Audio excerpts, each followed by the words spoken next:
With us today's topic is dedicated. The theme is the deities' history. So we're going to start now. I'd like to invite a few devotees to come, please. Dhananjaya, please come up and take a seat. Also, we'd like to invite Mother Mandikini to also please come and have a seat, and Mother Arundhati. Arundhati,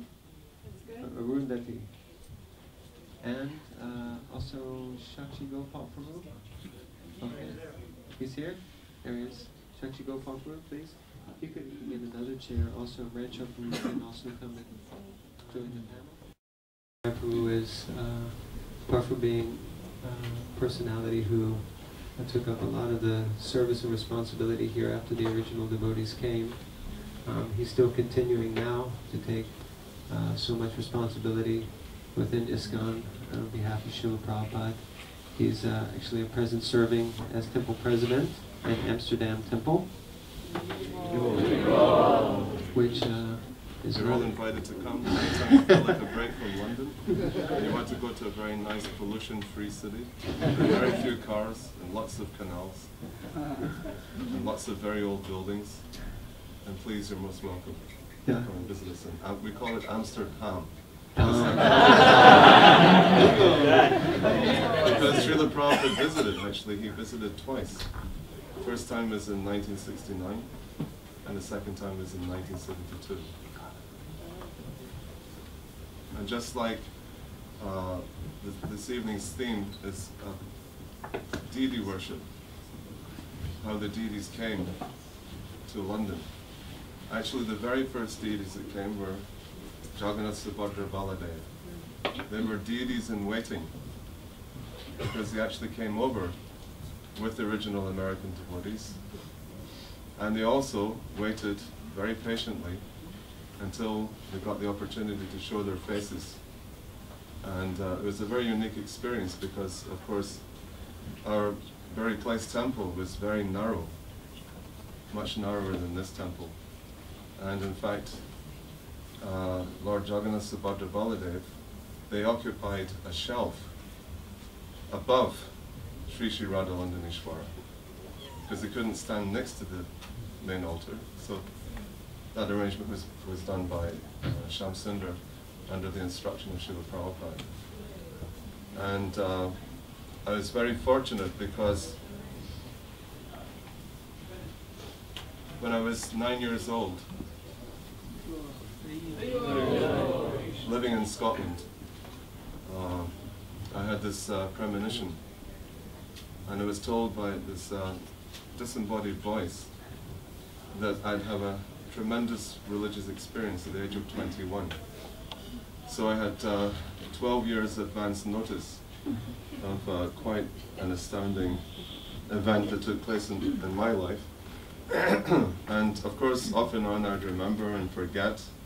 And of course, I never discussed this particular experience, extraordinary experience, with my friends or with my parents or with my brothers and sister. Because I'd heard that people, crazy people, also heard voices in their heads. And they were locked away. I didn't want to be locked away. And I wasn't sure, but I always felt exhilarated whenever I recalled that particular momentous experience. It was in a very ordinary setting.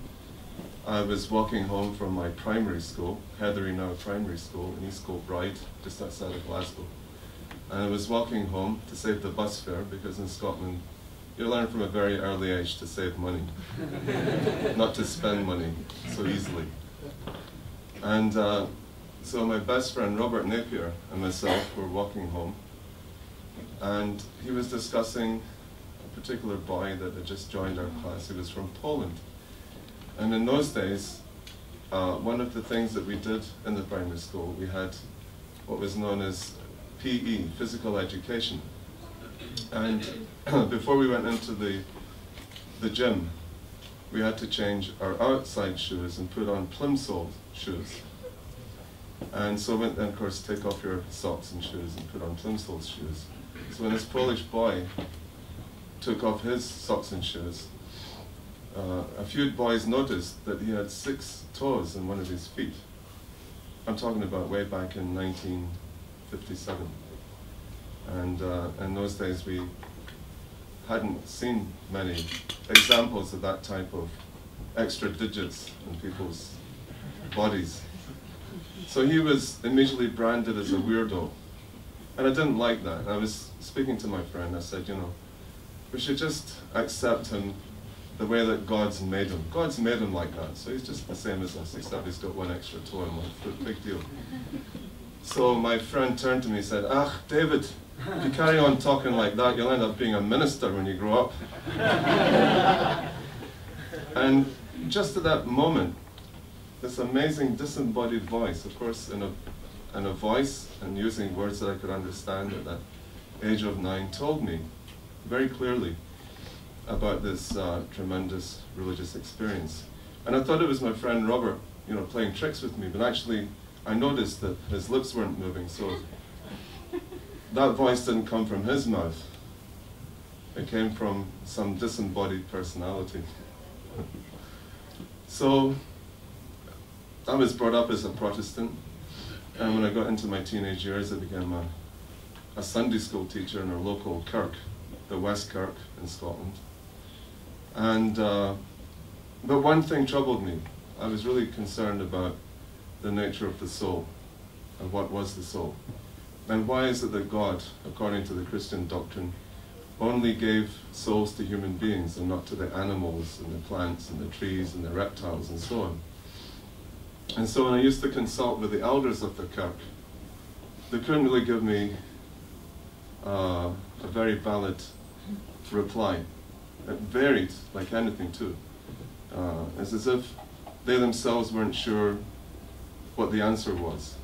So then I started doubting myself. I thought, well, if they can't tell me, and I can't really tell, you know, these young students in my class at Sunday school, maybe I should stop preaching about the Bible. And then I went to senior secondary school. I became a prefect, and I had to stand in front of the assembly, school assembly every morning with the headmaster, Mr. Tate, and read from the New Testament. And so I became quite skeptical. And then I thought, well, I'll become an agnostic. Then I moved down to England at the age of 18. I had a very good job in the civil service in the City of London. My office was in King William Street, right on London Bridge. And so I didn't really have much to do with going to church and thinking of God. And sometimes, of course, I'd, you know, be walking around the West End of London and sometimes in Notting Hill, because I was living in Earl's Court at that time with other civil servants, analysing the words of Sergeant Pepper's Lonely Hearts Club Band and the usual things that were being done in the 60s. And so somehow or another, a week before my 21st birthday, I noticed this piece of paper on the pavement, and I picked it up, and it just said very simply, on this particular date, it was the 27th of July, we're going to meet at Speaker's Corner near Marble Arch in Hyde Park, and if you want to come along with us on this procession, you can bring a fruit, a leaf, or a flower as an offering. And I didn't know it was the Hare Krishnas, because actually I'd met the Hare Krishnas way back in early '69. They seemed to pop up in every place I used to go to. I used to go to a club called the Arts Lab in Drury Lane. It was run by an American called Jim Hines. I had a good friend of mine at that time. He was a very famous English London poet. His name is Michael Chapman. Very tall, he's 6'8", and he had very bright red hair, and he was a very, very bold character. And we also used to meet in a place called Bungee's, around the corner from this theatre that was playing The Mousetrap, that ran for about 45 years. So we were always in the West End, and I would see the devotees, and whenever I saw them, I'd always cross the street to avoid them. a friend of mine from Newcastle, a Geordie, he got an invitation to a Sunday Love Feast. That's before the devotees moved to Bury Place. This is in Betterton Street, which used to be the offices of a very famous underground newspaper called the International Times, IT. So if you wanted to know where the latest venues were of Pink Floyd, T-Rex, The Crazy World of Arthur Brown, and so on, you'd get that newspaper. And the devotees somewhere or another met the owner of that newspaper, and they were moving premises. So he said, sure, you can use that place. So, yeah, they were in Drury Lane at the Arts Lab. They appeared in the Roundhouse and Chalk Farm. And even in the summertime, when there was so many free concerts going on, featuring amazing groups like the Stones and Fleetwood Mac and so many other groups, there were the Hare Krishnas, dancing with their arms upraised and flowing in the breeze. And my friend, he went along to the Sunday feast, and he came back and he was absolutely convinced that these Hare Krishnas were putting drugs in the food. He came back completely intoxicated. So I thought, well, I don't mind taking drugs, but I like to know when I'm taking them. So again, that kind of was like very off-putting to me, that kind of impression that he gave me. And I wasn't a very good candidate for becoming a devotee. Even one day I was walking with my Irish friend. We were walking down Portobello Road, and there was a group of Hare Krishnas chanting on the street. And one Scottish girl came over, and she was selling Back to Godhead magazines. And my friend, he bought one. And then she tried to sell me one. And I said, well, let me have a look at it. And she gave it to me. And I opened it up, and it had all these adverts for head shops in San Francisco. And I thought, we've got head shops in London. I mean, why do I have to pay money, you know, to know about head shops in San Francisco? I wasn't about to take a plane and fly over there. So I thought, well, my friend's got one. I'll share the magazine with him. Thank you, but no thank you. So I refused to take a magazine.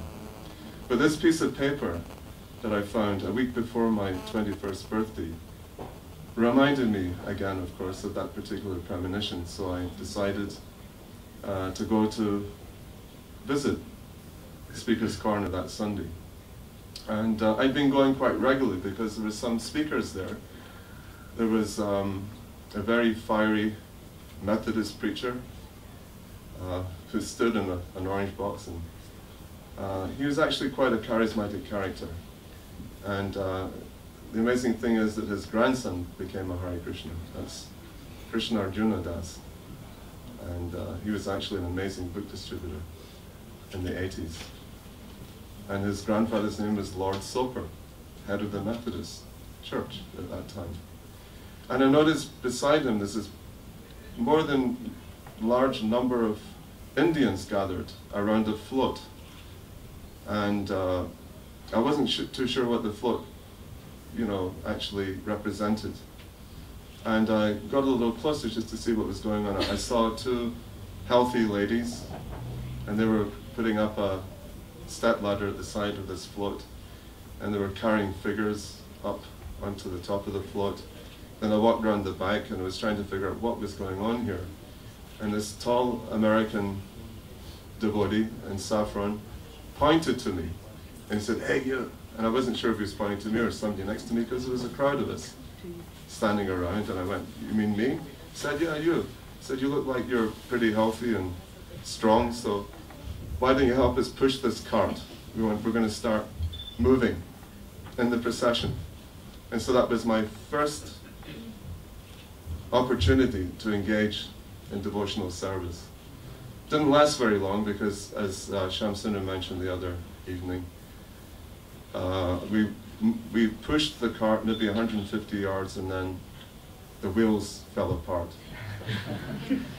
Then later on I got to know that these wheels came from old wheelbarrows used in the Covent Garden fruit and vegetable market. And the wheelbarrows had been thrown out because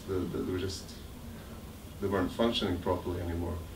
And as Shamsuna mentioned, they didn't have any money at that time, so they cobbled, you know, the first wrath cart together getting free donations of wheels and wood and so on. And then they made an announcement. Once, you know, we realized what had happened, and of course we couldn't travel any further because the wheels were rent asunder. So someone with a megaphone made an announcement, we're going to continue with the procession, and we're asking everyone to please chant Hare Krishna with us. And that's the first time I chanted Hare Krishna in my life.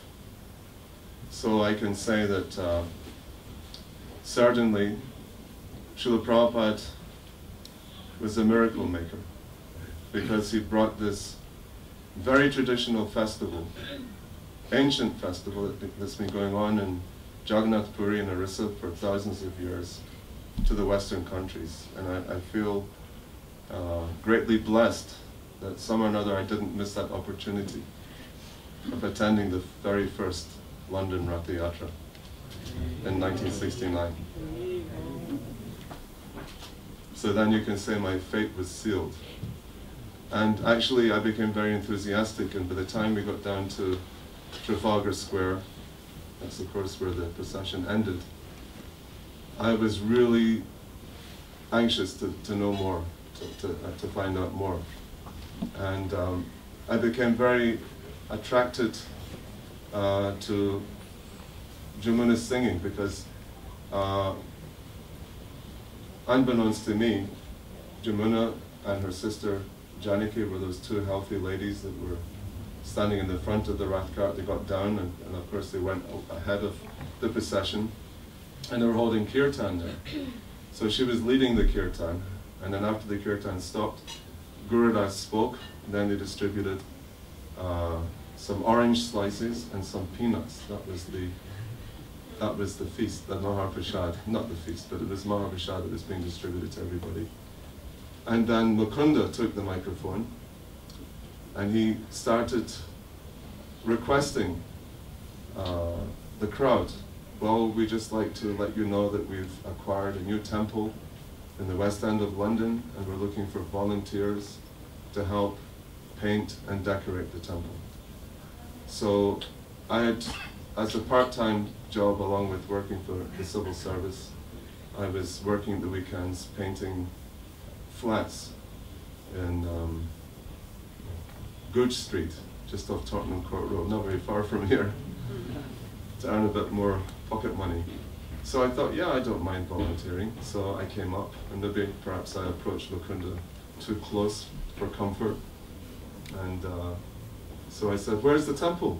I'd like to come and help you. He said, oh, we're not telling anybody where the temple is. But I said, but you just announced that you wanted volunteers. If you don't tell us where it is, how are we going to find out to go there and volunteer? He said, well, you give us your number, give us your address, and we'll contact you. So I did that. I was living in North London, not far from Muswell Hill. And a few days later, I got this visit from this English boy, Kulashekar. And I was so happy he had come, because straight after that gathering finished in Trafalgar Square, I went over to Oxford Street, because he had talked about chanting on beads, and there was an Indian shop on Oxford Street, this end of Oxford Street, called India Craft. And I went in there and bought some sandalwood beads, and I started chanting. After one of the English devotees, I think it was Digvijaya, he showed me how to chant on the beads. So when I got home to my friends, at that time I was staying with some fellow Scotsmen from the same town as me, from East Kilbride. And they'd never seen me chant on beads before, and they thought, this is curious, what's happened? And I said, well, I went to this Far Out festival, and I'm into chanting Hare Krishna. And then Kulashekar arrived a few days later, and he took me down to Berry Place. And he put on a single. This is a single that was, of course, recorded in the summer of 1969. It was the devotees, the Radha Krishna temple devotees, chanting the Hare Krishna mantra. And what impressed me was that it was produced by George Harrison, because, again, like many of my generation, I worship the Beatles like anything. I even had a Beatle haircut. I collected all their albums. And so I was well impressed. And it was really beautifully produced. Then he said, oh, here's another treat. Before we start work, I want you to listen to this LP. And of course, in those days, we didn't have MP3s or CDs. We just had record players and the stylus and the, the plastic records. And so there was an LP, and that was the recording of Srila Prabhupada in New York, which was produced in 1967 on the Happening label. And I heard Srila Prabhupada, his voice singing the Maha Mantra, then his explanation. And as soon as I heard his voice, I knew immediately this is my spiritual master. And so from that moment on, I couldn't wait until I could actually meet him face to face.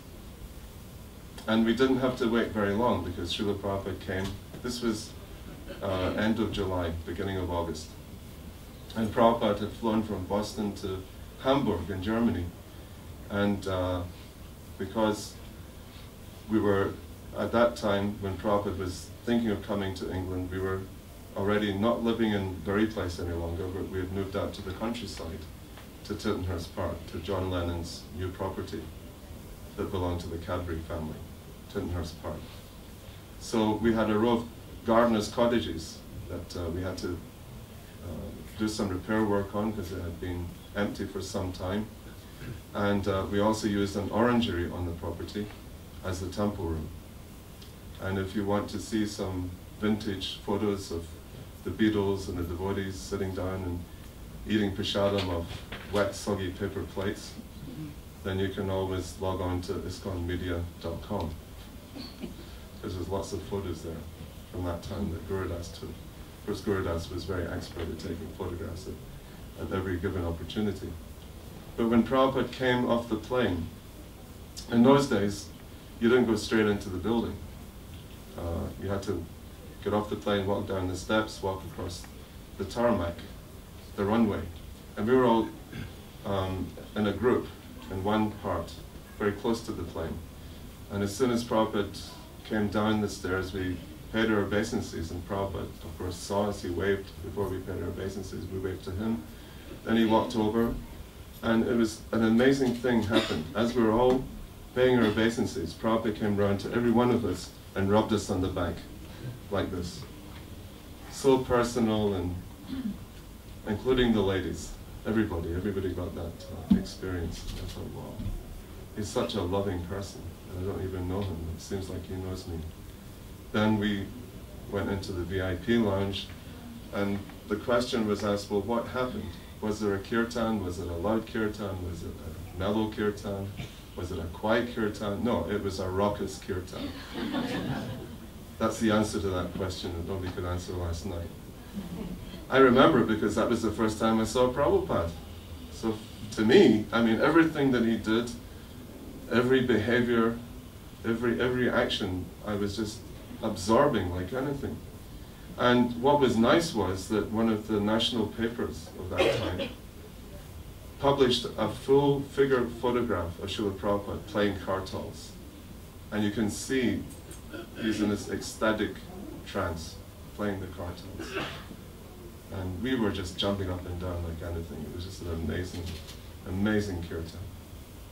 And then after the kirtan, then the journalists came and they asked, oh, Swami, why have you come to London? And of course, that's when Prabhupada said, I've come to London to teach what you have forgot, love of God.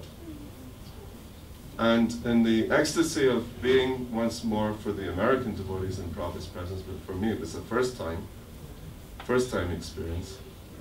John Lennon had been very gracious to offer Srila Prabhupada his white Rolls-Royce car.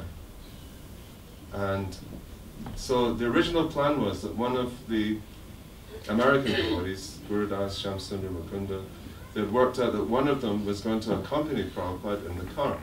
And we followed up in a canvas top Land Rover.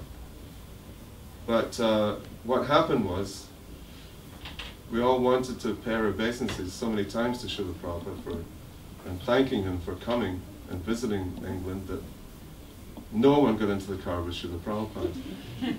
So the driver, of course, he wasn't a devotee, he was the driver with the Rolls Royce car. And he was given the instructions to drop off the passengers, of course Prabhupada and his servant, Purushottam, they were the two that went into the car, and nobody else. And then the driver, of course, drove off. And of course a Rolls Royce car drives a lot smoother and a lot quicker than a canvas-top Land Rover filled up with about 15 devotees. So when we got to the front gate of the property of Tittenhurst Park, there was Prabhupada standing with his luggage with Purushottam, because the driver's instruction was, as soon as he got to the front gate, to drop off the passengers, which he did. He followed that instruction to the letter. And of course Prabhupada didn't know where to go. So he just stood there. And so of course then we realized that Prabhupada had been standing waiting for at least 5 or 10 minutes, you know. But he didn't get upset. All he said was, as soon as we all piled out of the Land Rover, he said, "So, where do I stay?" And then we all, of course, showed Prabhupada to the gardener's cottages.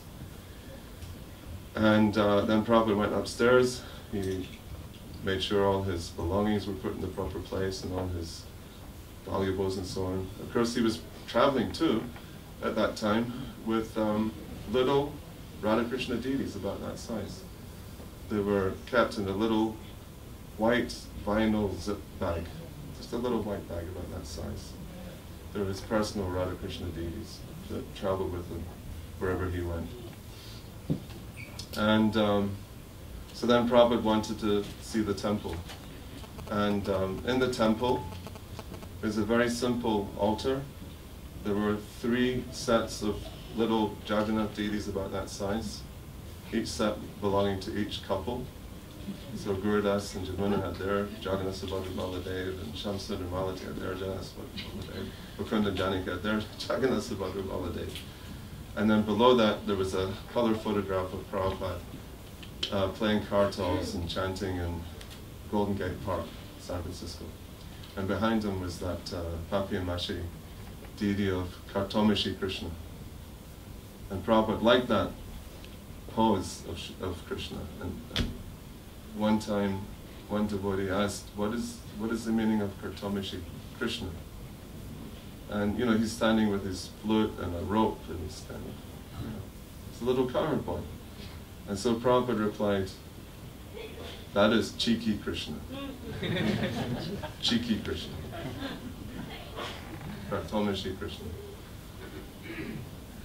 And then, after Prabhupada came in, paid his obeisances to the altar, then he ascended not the Vyasasan, because we didn't know what a Vyasasan looked like. It wasn't like what we see here. It was a dais. It was a big box with steps at the side. I'd helped put that together with plywood. And then there was a very simple book rest and a little light to illuminate the book on the book rest. And you can also see what that dais looks like if you go on ISKCONmedia.com, because we did pose with Srila Prabhupada. There's some formal photographs of us all together around Prabhupada's dais. Then he instructed Jamuna to lead the kirtan, and she sat on the floor and played harmonium. And then Prabhupada went like this, meaning that we should dance in a circle, in a clockwise direction, with Jamuna sitting in the middle, playing the harmonium and leading the kirtan. So he liked us to do that. He liked us to dance in a circle. And it was a big hall, so it was quite easy to do. There's lots of space in that hall. And the hall was decorated very simply because we didn't really have any money. Although the single was doing well, it was in the charts. We had gone to White City, to the BBC television studios, and we had performed on Top of the Pops. And there's a whole story connected with that too that Gurudas tells very nicely in this book. How the stage manager had hired some professional dancing girls, 6 of them, And they were very scantily dressed to show off their long legs, and they were in high heel shoes, and you know, everything was looking very exposed.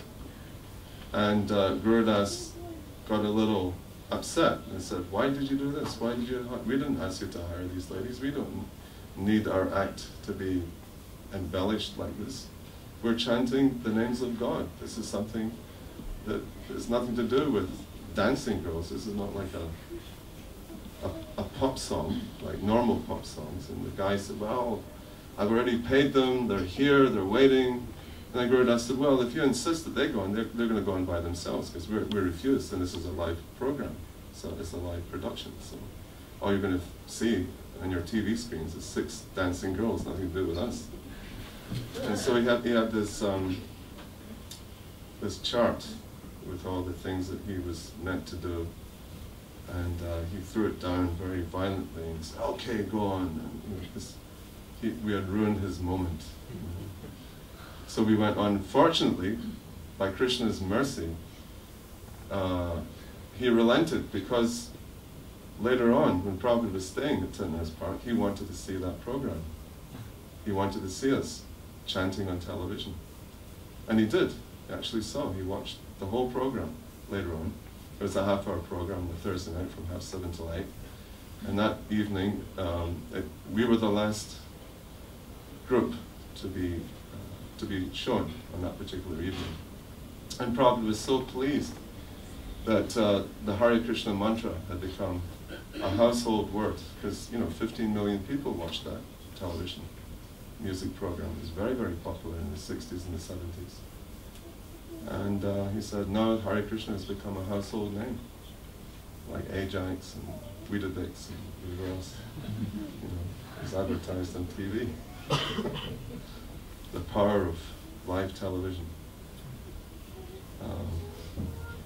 So after the kirtan, it went on for half an hour. Prabhupada stopped the kirtan, and then he spoke.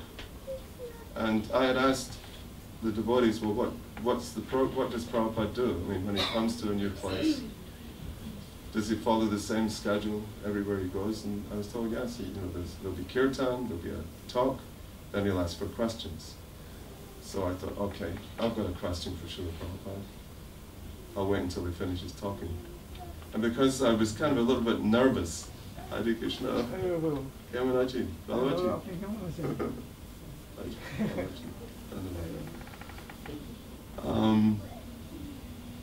So I didn't really listen to anything Prabhupada said. I was just really fixed. I tried to just focus on what I wanted to say or ask. And I was just waiting for that moment to come around, which it did after about 30 minutes. Prabhupada said, any questions? I put my hand up immediately. Nobody else put their hand up. I was the only one there. There wasn't many, there was about 15 or 20 of us. And he said, yes. I said, when can I take initiation?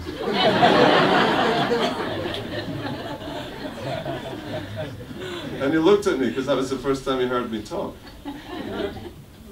That we will see.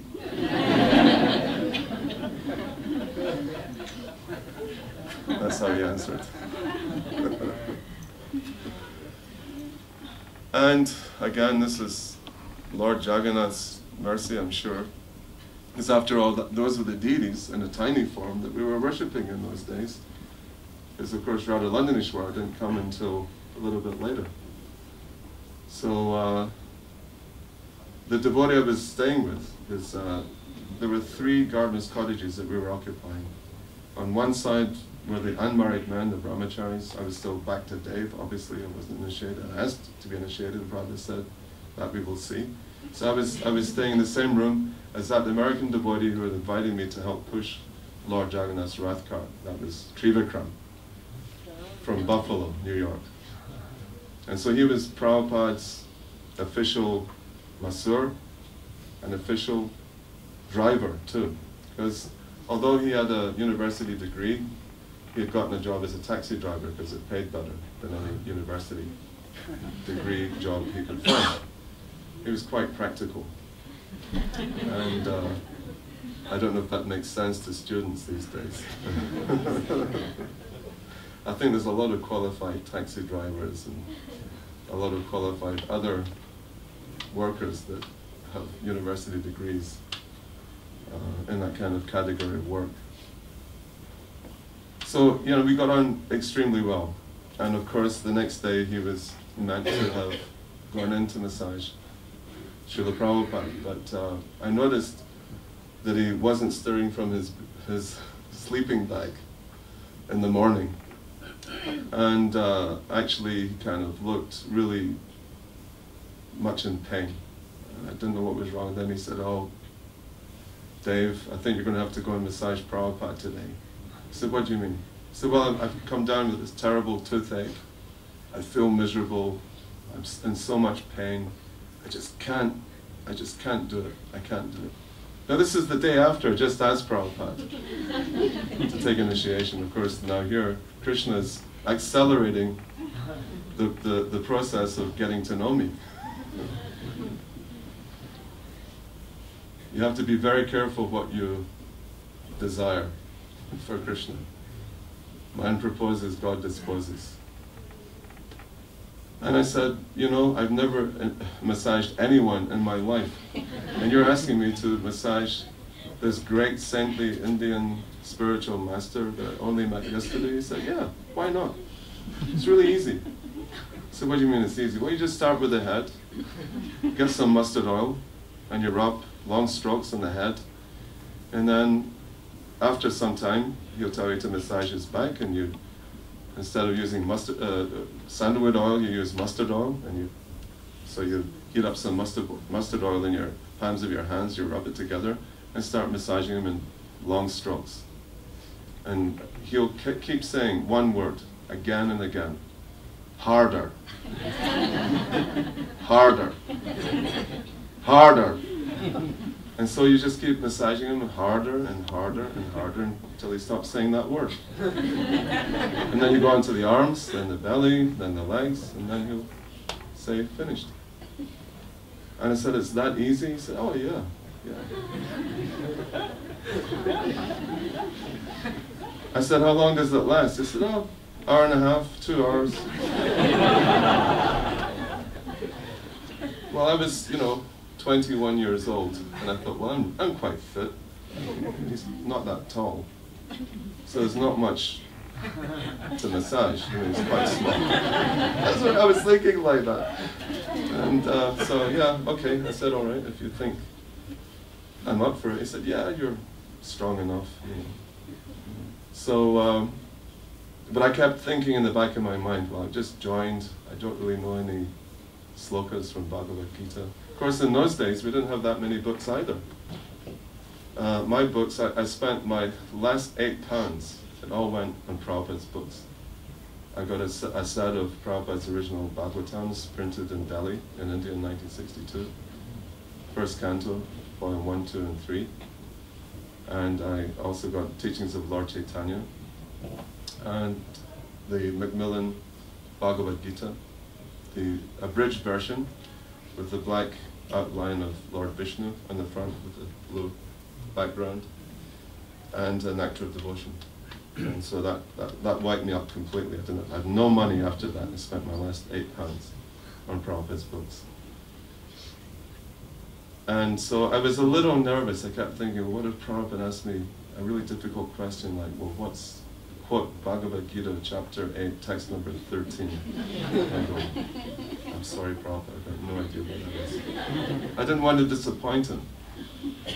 So I was a little tentative, a little apprehensive also.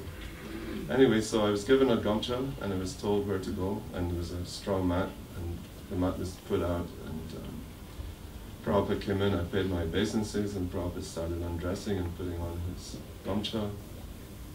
And then the first question he asked me, he says, where are you from? I said, from Scotland, Srila Prabhupada. Then he asked, how far is Edinburgh from London? I said, 400 miles. How long does it take to go by train from London to Edinburgh?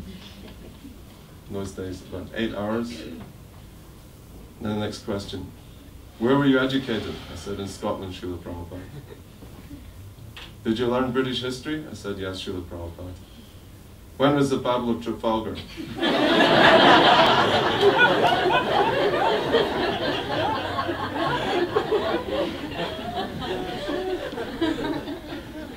You know when the Battle of Trafalgar was? Anybody? If you were asked that question? Exactly, 1805, yes. Well, you're showing your age now, because... When was the Battle of Waterloo? That was a tough one, because I kept thinking of a symphony, but that's 1812, I thought, it's not that. 1815. I said, oh, you know British history too? He said, yes. I also learned British history. Next question. Do you know any Scottish lords? And I went, no, Srila Prabhupada, I don't seem to remember any Scottish lords. He said, I knew one, Lord Zetland. And it's really funny because I thought, he must mean Shetland.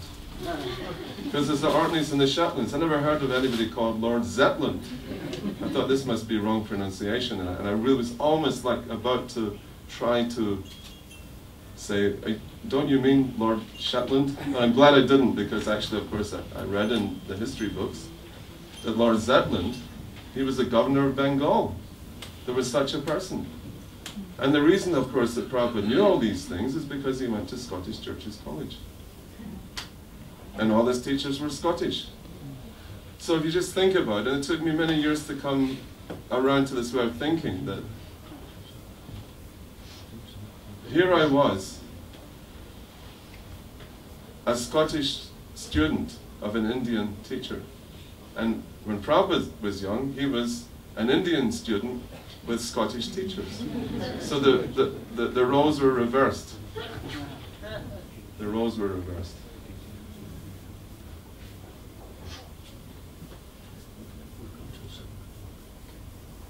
I know I'm hogging the place, the time at the moment, excuse me for that.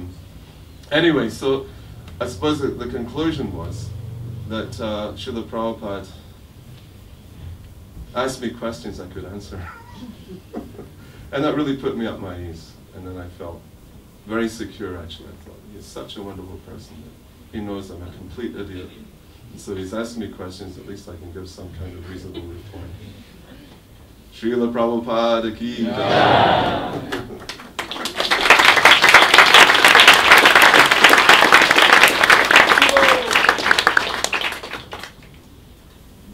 I apologize for taking up so much time. You can always speak again. But when I joined the temple, Mandikini and Aditi were crucial members of the community. So I want to hear from. Maybe first Aditi, because she didn't speak yet, Arundhati and Sakshi Gopal. Yes. And if there is time. Historically, you speak in So, very shortly, actually the pillar of the deity worship in Burhi place is really Jamuna, because she learned everything directly from Srila Prabhupada. And so I hope she will be able to tell you everything she learned from Srila Prabhupada at another time. But somehow or other, after about 10 or 11 months, she had to go to India to join the World Sankirtan Party and to assist Srila Prabhupada there in India with our 6 exalted devotees. No, Mukunda and Shanaki didn't go. They didn't. Just the four of them went. No, 5, including Saraswati. Yeah, 5 including Saraswati was a full member of the team. So during all this time, as we were talking together the other day, Jamuna was teaching me how to assist her in deity worship. And I was pretty useless, but I was very fortunate to learn from her. And the way of deity worship Srila Prabhupada told her was actually Vrindavan consciousness. It was quite a simple technical way of deity worship, and Vrindavan consciousness, because it was very personal. Like Radha, Srimati Radharani and Krishna were really persons, and the pujari was the servant. And as we were doing deity worship, and I'm sure all of you who were engaged in the deity worship with Sri Sri Radha-Londonishvara can say the same thing. There is a lot of reciprocation, just very small little things like seeing a beautiful flower in the garden, picking the flower, putting the flower near Srimati Radharani's ear. And there was a reciprocation. She would look different. So time went on doing this service, and the deities were really the center of everyone's life. And historically, I just remember something, and maybe it is important to mention it, you know, so you can integrate it. At one point, during this not even a year I spent with the deities, there was one devotee, the first sannyasi we saw in Europe, who came in the temple in Bury Place. And when he saw our very simple deity worship, that was not the same that was taking place in Los Angeles, because in Los Angeles it was more in the mood of awe and reverence for the deities were Rukmini, Dwarkadish. So it was more in the mood of Vaikuntha. So that devotee thought it was really Maya. And you know, it was so simple, and he said it's really sentimental, and so everybody was getting quite confused. And he really wanted to change the standard. And myself, I was so attached to the way Yamuna taught us. And I thought, oh no, I should never change the standard. But after maybe a week, many devotees insisted that the standard should be changed. It would be better, it would be more elaborated. So at the end, I changed it and did the other way. So technically, unfortunately, I don't remember exactly, but it doesn't matter. But in a way, it was maybe more worship to Srila Prabhupada, or there were good things about it, but I changed it. So I wrote a letter to Srila Prabhupada, and actually, when he replied, he said, actually, once the deities are installed, we should never change the standard. We should keep it. So it was a chastisement. And then he's so kind that he said, but I understand that you wanted to increase your devotion to your spiritual master. So I accept it. But this was important, never to change the standard once the deities are installed. So after this small year, I had to go to another service, and a wonderful devotee, Lila Shakti, took over, and maybe one day she will tell us all of her adventure. And then all this time, there was my dear god sister Aditi. We did some service for Radha-Londonishvara, and she's going to tell us her remembrances about it.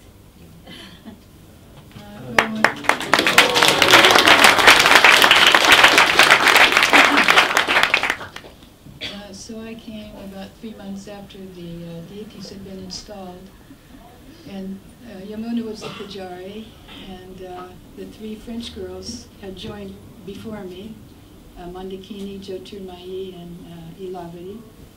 And I was the next person to join, and at that time we didn't go to Mangalarti, only Yamuna went to Mangalarti.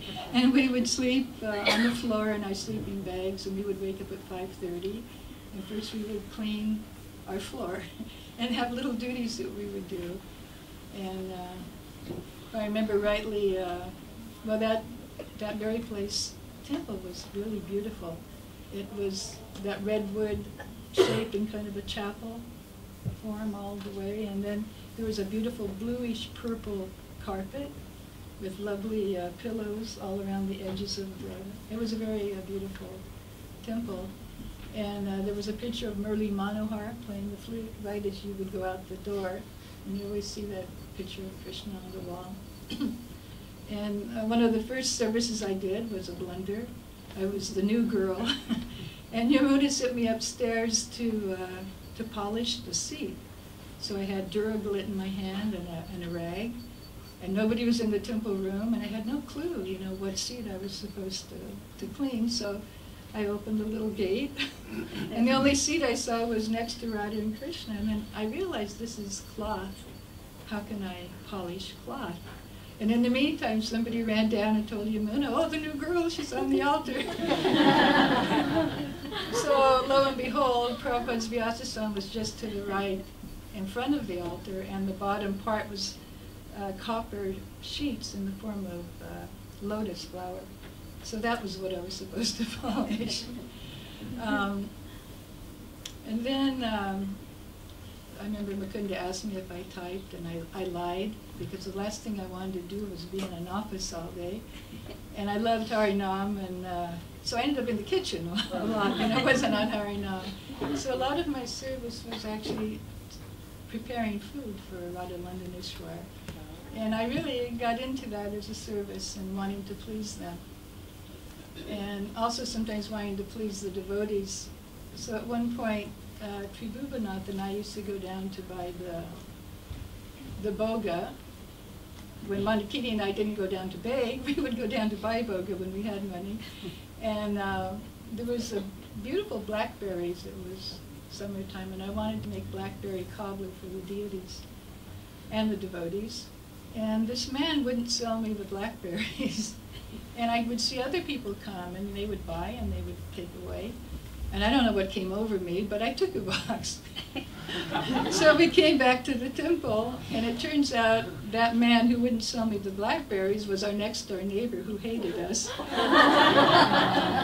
So I ended up going to jail for half a day. And I remember I was going to tell the judge that, you know, sometimes anger overcomes you, and you do a crazy thing. So I did. I told him that, and he excused me.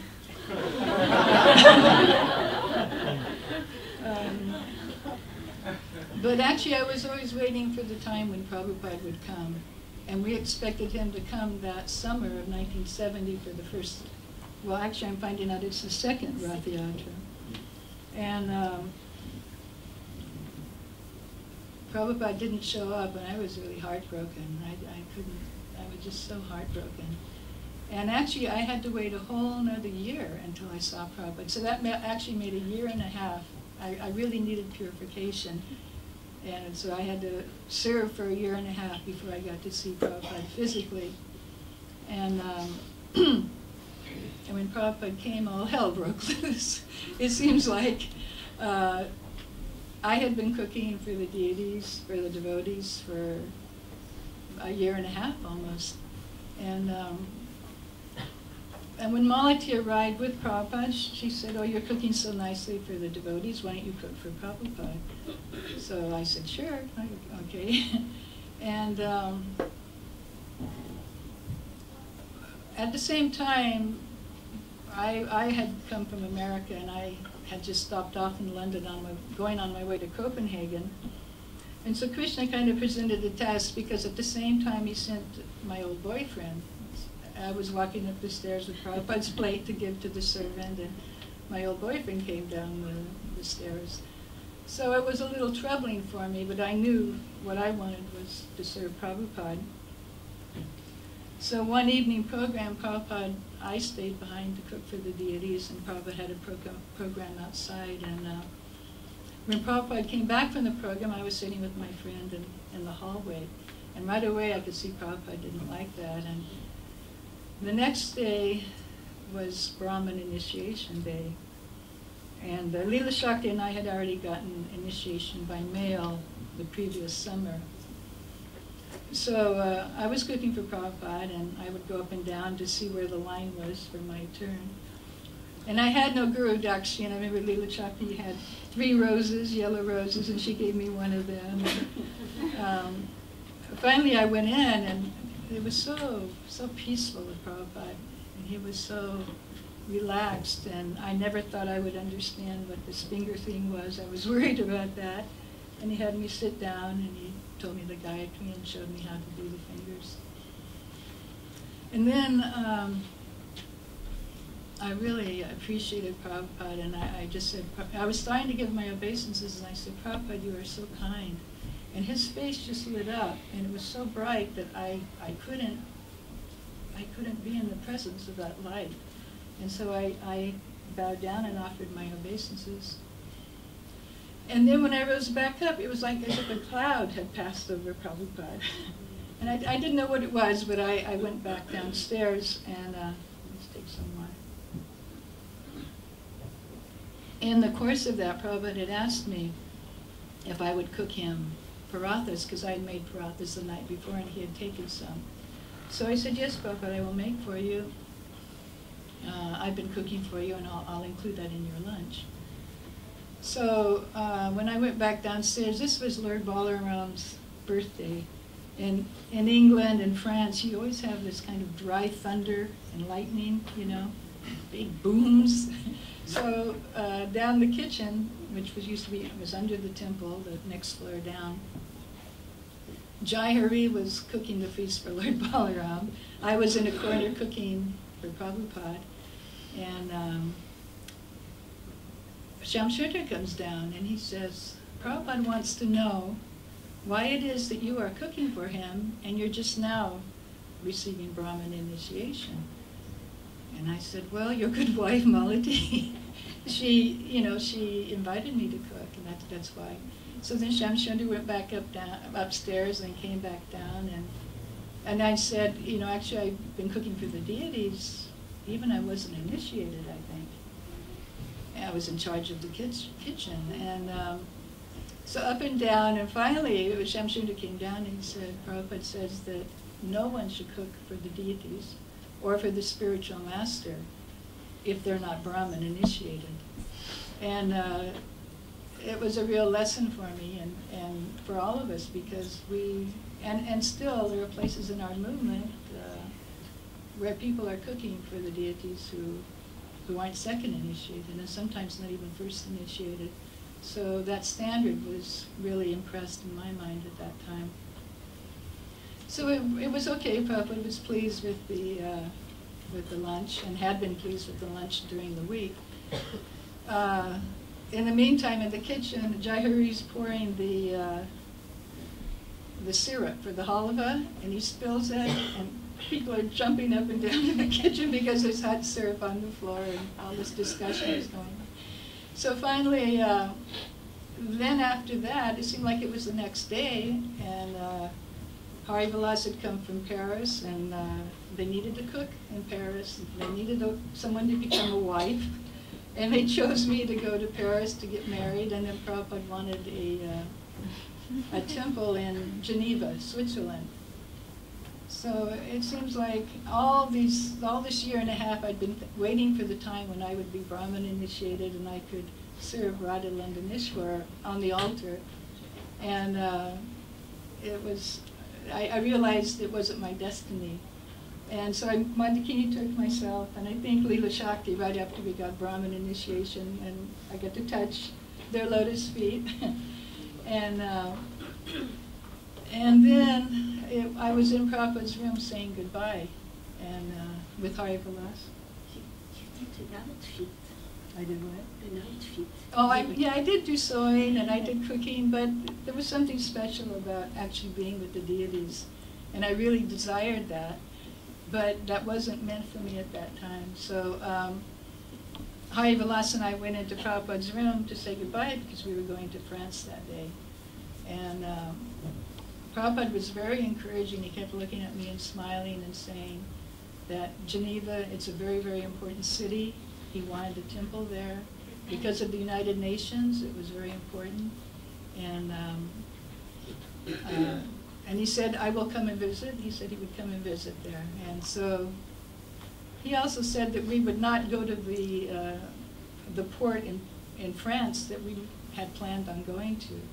And sure enough, when we got to Dover, they said, because of weather conditions, we would have to go to one place and not the one that we had thought we were going to go to. So my history then went on in France and India. So I'll turn it over to the other English devotees to continue.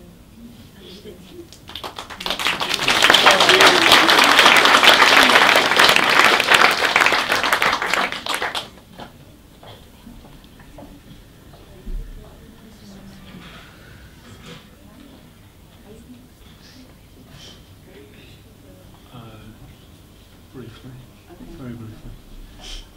Really just to say, well, I wanted to say that whoever decorated the altars today, I think they're just stunning.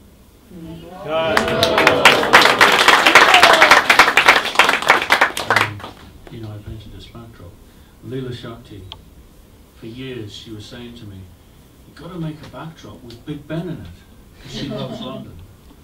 And I was thinking, how can you do that? You know, Big Ben and Krishna just don't go together. But finally, you know, she persuaded me to do it.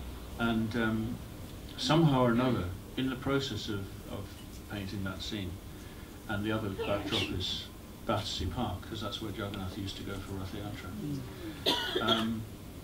I realized, I just understood how, you know, when anything is connected to Krishna, it becomes transcendental. So even the red buses and the taxis, which are on the altar now, and the phone box. Did you see? There's a telephone box there. When it's connected to Krishna, it looks just fine to me. When I joined the temple, one of the I mean, it was the devotees, of course. You know, I just fell in love with them all. But within a couple of weeks of my joining, the original 4 devotees who were with us all this week, they all went to India. And Mandikini particularly, you know, was left in sole responsibility for the deity worship, weren't you? Dhananjaya was the temple president, and he gave me my first, one very important service he gave me. He said, now, Richard, you know, every morning after Mangalati, you must go down to the kitchen and get the Mangalati sweets and put them in a special plate and bring them up to my room, and I will look after them.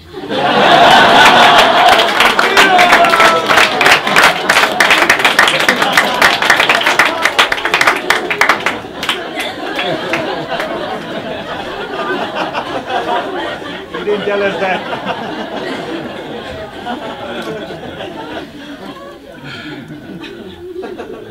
Anyway, after a few weeks, you went to Amsterdam, didn't you? And so there was Tribhunath, of course, who was the great sort of fighting, inspiring person. Despite his youthfulness, he kind of kept us on the road. And Mandikini was doing all the deity worship, and of course she was helped by Aditi and Leela Shakti. And it seemed like they were just working so hard, and it really attracted me to see these 3 young girls who were working so hard in the kitchen. And one thing I wanted to do was to help them in some way in the kitchen, and I heard that you told me a story, one of you, I can't remember, it was probably Aditi, it was probably you, that you had gone on a preaching outing, and the devotees had stopped off somewhere and picked some blackberries, and then you turned them into jam. But the jam had all been used up, so I thought, yes, that's something I could do. So that just the Sunday before I moved in, I went down to Sussex and I spent all weekend filling buckets and buckets of blackberries and brought them up and gave them to you, and they were made into jam.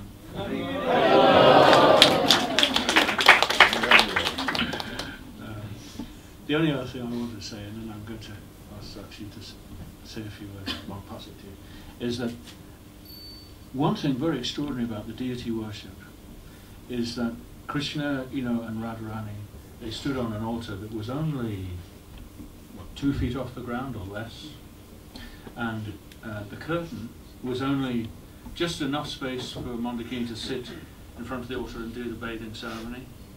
So, you know, if you were sitting there and I was Krishna, that's how close you could be. You know, you could reach out and touch Krishna. it was so intimate, and Krishna was low. You know, if you stood up, you were looking down on him. That feeling of intimacy is just such a wonderful privilege for us all to have had.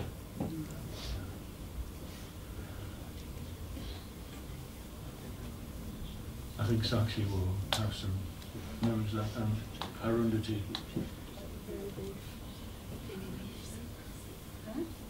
Okay, well, Arundhati. I don't know, maybe I shouldn't be up here, but I didn't even know that I was coming here to London till about a week ago. Somehow I heard about the festival, and there's many festivals in ISKCON, and I don't usually go to too many of them actually, but when I happened to hear about it from Yadubara.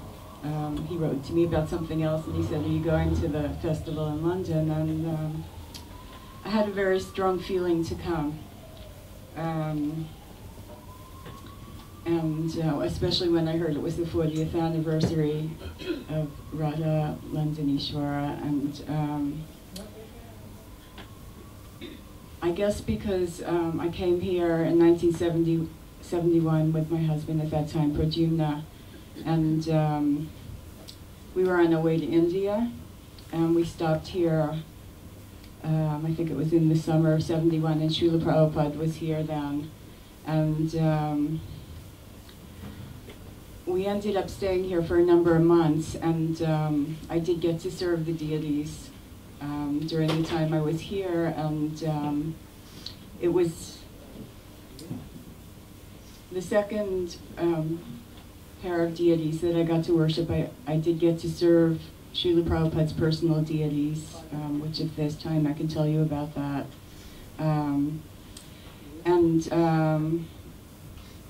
I just have a very strong, heartfelt feeling about Radha-Londonishvara. I don't have a whole lot of stories to tell. I just feel very fortunate that I got to do arti to them a few times and cook for them, and they're very, very special deities in my heart. So I'm just so glad I could come and share a little bit. I didn't really know I was going to be speaking. I do have one little story. When I came here, we also had our son with us, Aniruddha, and he was about a year old at the time. And we were up in Srila Prabhupada's room having darshan, and I was trying to keep my son, control him, because he was running all over the place, getting into everything, and everybody else was just sitting still and listening to Prabhupada. And Aniruddha, at one point, he went up to Srila Prabhupada's slippers, and he took one of Prabhupada's slippers and he started putting them on his feet, his own feet. And the devotees all jumped up when they saw that and went to grab the slippers away from Ani, because offense, putting the Guru's shoes on your feet is not a good thing to do. And Srila Prabhupada started laughing, and he said, "Leave him. He knows that the foot belongs with the shoe, and he is trying to put the two together." So Srila Prabhupada was so merciful. So many times, you know, people would, oh, that person's committing an offense, doing this and that, and Srila Prabhupada was so forgiving of us and gave us so much love. So looks like we're having the arti now. Is that happening? Normally we do, but if devotees want to continue, we can continue. I think that's okay.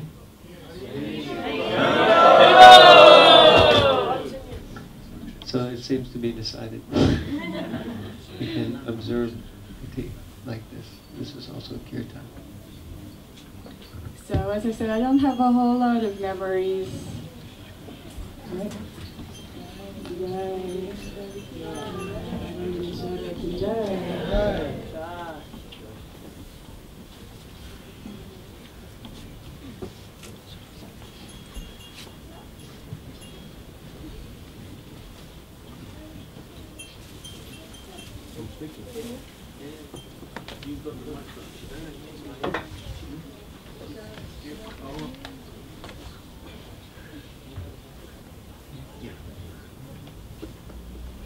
So I'm just so happy to be here. I don't know what else to say.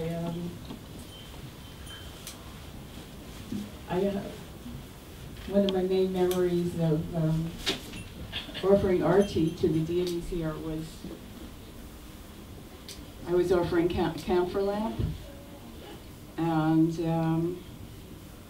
the camphor fell on my hand while I was offering the arti, and my hand caught on fire. And anyhow, I went like that, put it out, and kept on offering the arti, and had to go to the hospital afterwards.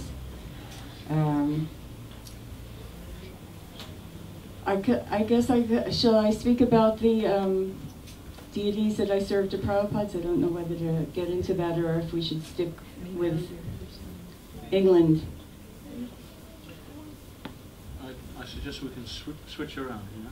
Okay. Let Sakshi speak for a few minutes, and then if somebody else feels inspired, we can. Okay.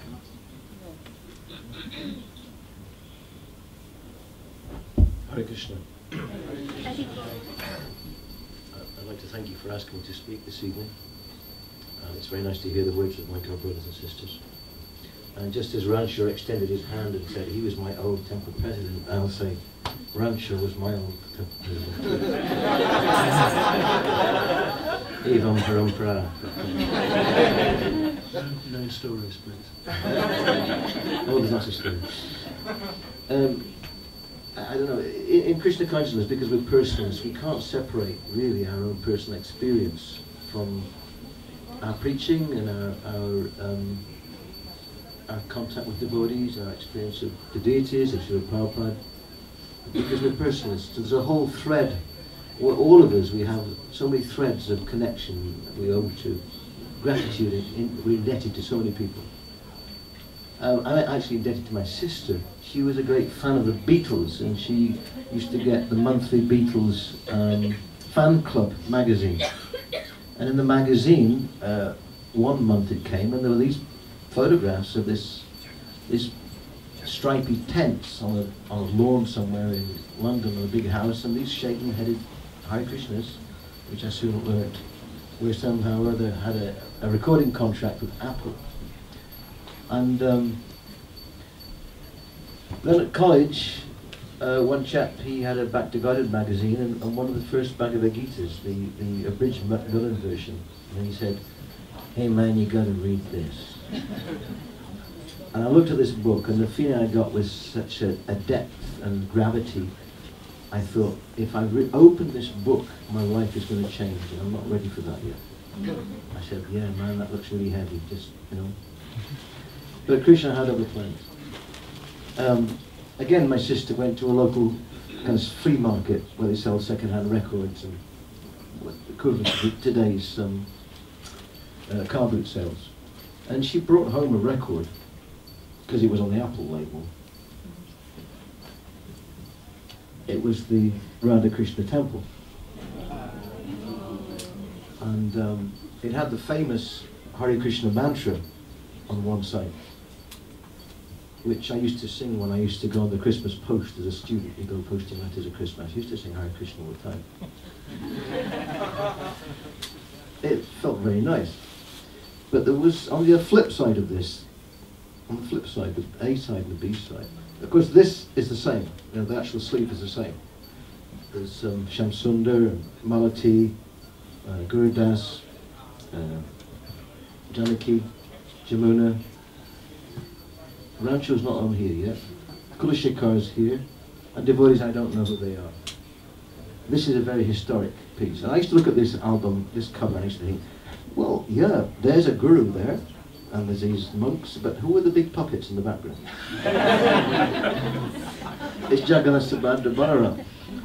So Lord Jagannath, he's a very public deity form. He comes out on Rath Yatra every year, and he so mercifully he even appears on a record cover. So everyone who bought this, they got the darshan of Lord Jagannath and Srila Prabhupada and these seven devotees. And when they opened it up, and you know, they of course they got this little. You've got the picture of the apple. That's the A side, and then there's the B side. Very cleverly, it's sliced in half, so you get the inside of the apples. And on this side, it had a track called "Prayer to the Spiritual Masters." Now, George, because of the Beatles again, we can't avoid the Beatles' influence in the 60s, both in terms of, you know, genius music and introduction to Indian culture and introduction to Krishna consciousness. And since the sitar was popularized in some of the Beatles' tracks, a totally revolutionary sound. No one had heard anything like it. And I was eager to follow this through. Where could I find more of this music? And it was Ravi Shankar's album, Portrait of a Genius, which was very popular, which I since learned was also the album that George got. So we have similar tastes, nature. No, he was, the Hare Krishna mantra is fairly straightforward. But the sound, because the arrangement of the prayers to the spiritual master on this side, I'm not going to get into a big analysis of the music, but it features Shamsundar playing the Esraj, that's the bowed instrument, which is incredibly haunting. Oh, it's such a, and the arrangement on this, have any of you not heard this prayers to the spiritual masters? Have you not heard it? You should hear it. It is actually one of the most amazing arrangements I've heard. Yeah, for some reason it wasn't included on the Krishna Temple album, no, was it? No. So a lot of people weren't have heard it. Yeah. So the music starts, and then they start this chanting, and I've never heard, you know. Well, it was just a new, I was listening to the words, and listening, straining, I was eager, what is, I was bent down listening to the prayers to the spiritual master, totally unaware of what it was, what it meant, but I was listening very eagerly, very intently, and suddenly I had an experience that is very rare. I felt like honey was pouring down into my being from somewhere above me. And I fell out on the floor, kind of gasping for breath. And I put that down to the transparent sincerity of the devotees who were on this album. They were singing with their hearts for the pleasure of Srila Prabhupada. The whole mission in London wasn't done through duty. Overwhelmingly, it was done through love of Srila Prabhupada, an eagerness to please Srila Prabhupada, and that comes through in the prayers to the spiritual master. Sometime later, a couple of years later, my material life was coming to a close. I was seriously despondent, to say the least, and I set out looking for a spiritual teacher. And Krishna was very kind. Within a couple of weeks, I met devotees in London, and Dr. Fred, who's now Vimukta Sangha, saw me in there in Piccadilly Gardens in the middle of Manchester and said, "Oh, do you want to come and take lunch with us?" And that was my first taste of prasadam. And that was due to the mercy of Ramchandra Prabhu, who went up to Manchester, a fairly grim place. It was then. I can't say that now. But probably is still grim. And he opened the temple there. And many devotees came from Manchester. Me and Mahavishnu. And Devamaya, the three of us. The three of them, yeah. And that up in Manchester was the first time I saw this album. The first time I had darshan of Sri Sri Radha-Londonishvara. So this is the mercy of Srila Prabhupada and his devotees. Actually, the deity of the Lord is appearing on an album cover, which is appearing in shops all over the world. All over the world. And not only do we have darshan of Sri Sri Radha-Londonishvara, we also have darshan of Srila Prabhupada. And not only that, we open it up and we see, we even have the pastimes of Sri Chaitanya Mahaprabhu conducting Harinam Sankirtan. I remember the week that album came out, George paid for the posters on the Underground, and at the long escalator going down to these platforms at Holborn, every single little frame, all the way down, had Radha and Krishna. That was our local tube station, so I arranged it especially for us. So this, of course, you've no doubt either got a copy of this. Is not an original one. This is the 1996 version. It's a reprint, but this one contains Prayers to the Spiritual Master. And for those of you who are There's the pictures there of George Harrison with Mukunda in the studio on the original recording. And on the flip side is that amazing temple which Shamsundar put together with the redwood he brought all the way from California redwood, and he stored it somewhere, and he built an amazing temple. For those of you who never went to Berry Place, you never saw, it's like being in an ark, an upturned boat. And it really, because it was an ark, this is where the Lordships and Srila Prabhupada bestowed their mercy and saved every one of us. And continues to save every one of us. There's a whole host of devotees, some of whom I don't know. And when I joined, this purple carpet was also there on the floor. And when I went to the temple, playing my obeisances on that carpet, I thought, ooh, this is a bit old, this carpet. Jagannath above Radha-Londonishvara, like I mentioned. Yes, there's Jagannath above Sri Sri Radha-Londonishvara. And within a couple of weeks, the carpet had gone. And I breathed a great sigh of relief, because offering one's obeisances wasn't a very tasteful, very pleasurable thing to do on that carpet. It had been there for 2 or 3 years, with many people coming backwards and forwards. And of course, that later on, that album became manifest as the Goddess of Fortune, which people used to find in charity shops up in the country. A different mood. This is a very different mood. It's very accessible. It's not kind of heavy with devotion. It's a different mood completely. That came out in the 80s, I believe. So this trend of recording on vinyl was started by Srila Prabhupada himself in New York. Within a few months of him opening the temple, he went to a local studio and recorded what is known as the Happening album. And that's the album that the Beatles heard. Many people heard that album all around the world. The Beatles heard it, and because of that, there's one story that they were in they were looking for an island property. They wanted to get away from it all, away from the traumas of stardom. They were looking to buy an island somewhere in Greece, around the Greek islands. And it didn't quite work out. But they spent quite some time on a yacht sailing around the Greek islands, all chanting Hare Krishna together. George used to play his ukulele, and they'd all chant Hare Krishna for hours and hours on end.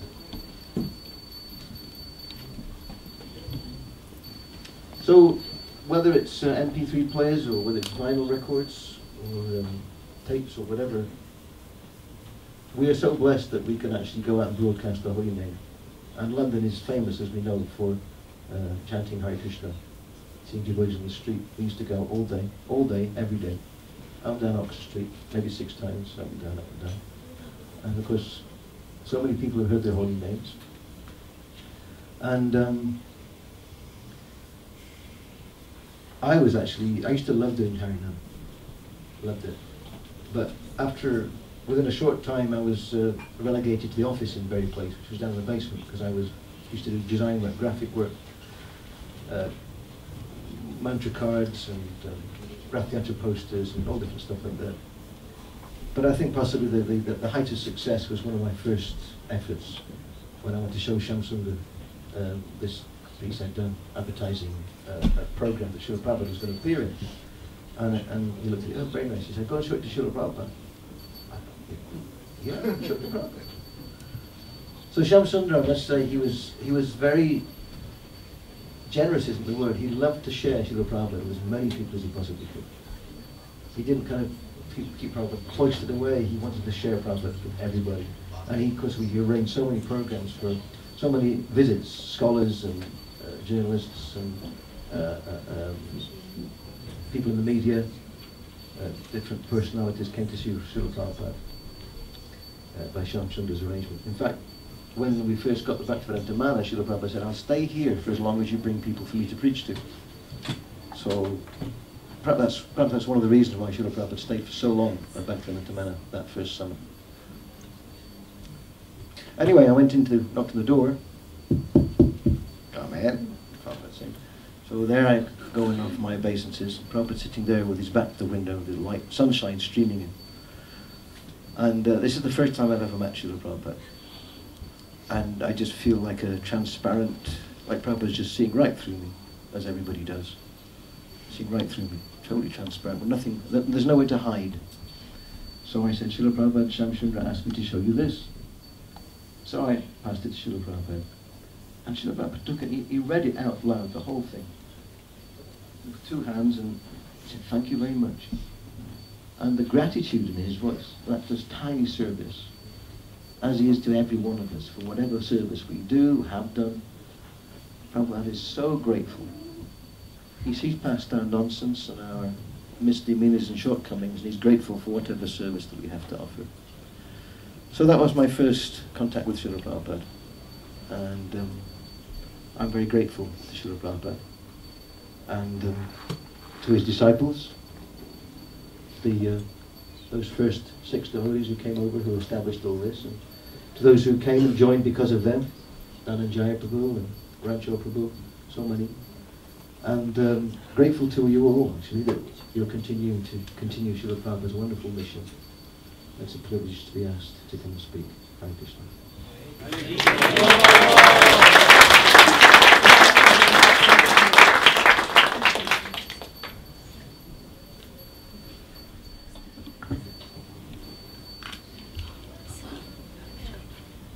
Going back to deity worship, what I remember from Yamuna's teaching was cleanliness. We spent a lot of time cleaning, and it was really blissful. And we were told we were cleaning our heart, and also to always be on time, either for the arti and for the offering, the cooking offering. And something I can share with you was something about the cooking for Srila Prabhupada in London in the beginning. And in my own relationship with Srila Prabhupada, I felt that through the cooking, Srila Prabhupada was increasing the loving exchange with the spiritual master and the disciple. So I had heard from God sisters and God brother that Srila Prabhupada said, "I would love to go to the spiritual world just to eat logdu and kachoris." So logdu, it's a wonderful sweet made of chickpea flour, and it is deep fried in ghee in little balls, and there is inside we put dry fruits, dry nuts, and camphor. And the other savory he used to love was kachoris. And when he was a little boy in Calcutta, he used to look at the people in the streets who were selling and making kachoris. And I think it's in Srila Prabhupada Lilamrita. They used to like this little boy and give to him kachoris, and he would fill his pockets with kachoris. So I thought, well, it would be wonderful to learn how to make logdu and kachoris for Srila Prabhupada. And there were some guests who were coming, and especially a Bengali lady, and she knew about kachoris. So I asked her, "Can I come to your house and learn how to make kachoris?" And she said, "Yes, of course, come." So I went to her house, and she told me how to make peas kachoris. So I didn't think I would ever have a chance to make them for Srila Prabhupada, but anyway, I learned how to make them. And one time, so we go a little bit further at the manor. There was one devotee, a very good cook called Imavati. She was supposed to cook for Srila Prabhupada, but she couldn't make it. And he stayed about, I believe, for 1 month. And somehow or other, I was told to try to cook for Srila Prabhupada. And I had learned from many people how to do different things. And I started to make different preparations every day with the help of the servant. And I hope I'm not wrong, it might have been Sruti Kirti. And so every day I was bringing, and one day I brought the kachoris. And when I brought them on a plate, Srila Prabhupada's eyes became very big, like little plates. And he says, "Oh, are they kachoris?" And I said, "Yes, I tried, Srila Prabhupada." And then he was very pleased with these catcheries. And so the months went by so quickly because everything was around Srila Prabhupada. So he was going for his morning walks. So we were trying to be part of the walk. After he was giving the class, and then I was cooking, and the days were passing very, very quick, too quick. And at one point, he was going to leave after 1 month. So at this time, I was wondering, so Srila Prabhupada never told me if he really liked the preparations. And I was really wondering. So Prabhupada was going to leave for the airport, and the servant came with a big list, and he says, well, Srila Prabhupada wants you to cook this to bring for the trip. And it was a long list of a lot of things I had made all over the month. So I was really very, very glad, very happy. And I remember he asked for red plum chutney that we make for Srimati Radharani.